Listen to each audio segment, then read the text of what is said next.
Hello everybody, Twitch Nitro here, and today I am joined by LeFizz, although it doesn't look like it. He is currently the Ghost Rider, and I received recently a message from a viewer of mine called Kevin, and he was having some problems with a two-player horse racetrack, and he wanted some help with the finishing line mechanics, and so I've put together a quick Redstone thing, and here we're going to test it.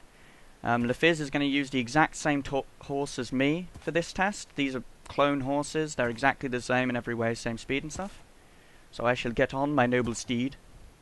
Okay, so LeFizz, you ready? You pressing forwards? Yes. Okay. So these should come out. Yep. And as you can see, both lights in the floor are on. This indicates that they both passed the finish line at the same time, so it was a draw. And now we're going to move to the second test. We've actually ran these tests a few times off camera just to make sure all the redstone works and stuff. Right, so which horse do you want? I'm on the white one. Of course, because when we were doing the testing earlier, It it was actually faster. Right. Get rid of clone horses? No, they're fine as long as they don't, like, get too annoying. Problem is they have, like, the same AI as cats, so... Okay, so these are the new horses, and we actually tested it, so the white one should probably go first in this. You didn't reset it. Oh, okay. That is one thing I've got to remember to do. There we go. Have to press it twice because we went twice without resetting it. Let's go back in while our parkour horses go around and test it again. Are you pressing forwards? Yep. Let's go. Oh, actually, in that time, we actually passed at the same time. Stupid horse got in my way. Haha! I win because of the horse interfering with your horse. Okay, let's try it one last time with the non-default horses. Oh, good. I was wondering if it would actually walk close enough to you. And we're off. Oh, we actually passed at the same time again there. Now that is weird. So these horses are pretty accurate, but I'm thinking it's just latency on the Fizz's end because he has to connect to me and I don't have the best connection. So, thank you for joining us, LeFizz, and I'll show you all the redstone. Okay, everyone. So on to the redstone now. I know that that test we did there wasn't the best test in the world because it actually came out as a draw, but those two horses were actually pretty close in speed. We'd run that test a couple of times and found that the white horse seen in those tests was actually slightly faster. But yeah, this should have pretty good switching time in this system. So let's remove some of this so we can have a look at the redstone. It's very simple because Kevin said he wanted it to be quite simple, and I just tried to make it as resource light as possible. So as you can see up here, it actually uses droppers.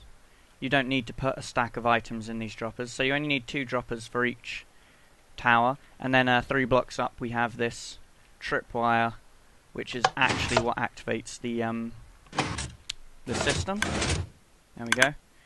And as you can see, the reset line is another key component. This reset line actually makes 2 pulses, and I'll explain a little bit more of that once I've gone through the actual main unit. So when you cross the finish line, it will fire off the dropper in the middle and the dropper on the side of whichever goes first, and it'll drop it into this bottom dropper. The comparator takes the signal from the bottom dropper and puts it into this block.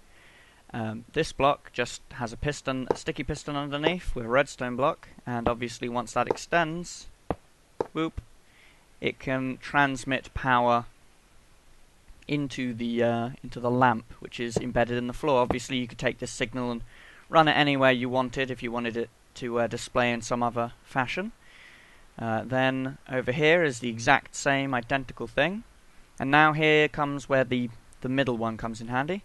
Obviously, when someone passes through the middle, it will extend this one down, and what this does is locks these repeaters. So let's say that this person passes the finish line first. As you can see, this light is on, and if I pass through this,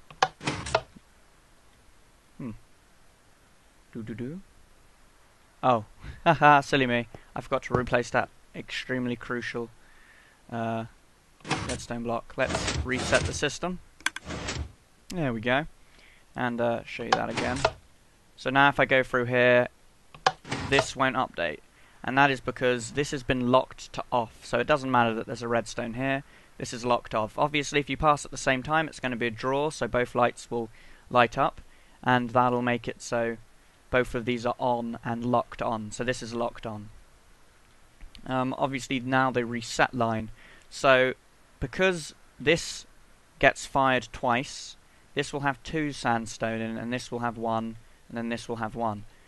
So I've just rigged up a very simple double pulse maker. There's a couple of these on the internet you can use. This is the one I used. And by pressing this, it sends 1 pulse through, and then after a delay it sends a second pulse through. So the first pulse removes 1 from here, 1 from here, and 1 from here, and then the last pulse just removes the 1 from the middle. And I've wired this up like so. It's very crucial that you don't power this block directly, so you can't just place the torch, let's say, next to it, because what will happen is it will power, or well, actually, you can't place a torch directly underneath it, because let's have an example here. If I put this redstone block inside this, and then power this, as you can see, this is still powered, and that's because all it did was shoot the redstone block up into here, and then this shot the redstone block back down because it's getting power.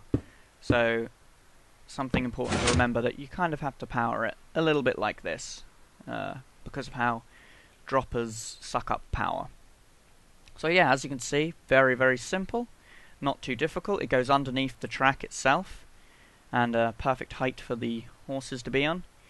You can dress this up in a couple of different ways. You can actually push this down so these blocks are on the floor, but you need to remember that there needs to be a non-solid block underneath, or a sort of like a stair or something. It shouldn't change the horses running, so there needs to be a stair underneath or something like that for the tripwires to work properly. But yeah, this can be set down to the bottom, and these can be in the ground if you do want to hide everything. But yeah, very, very simple design, quite accurate, very light redstone-wise. I mean, you need to have some quartz, but quartz is quite redundant. Sorry, not redundant, common.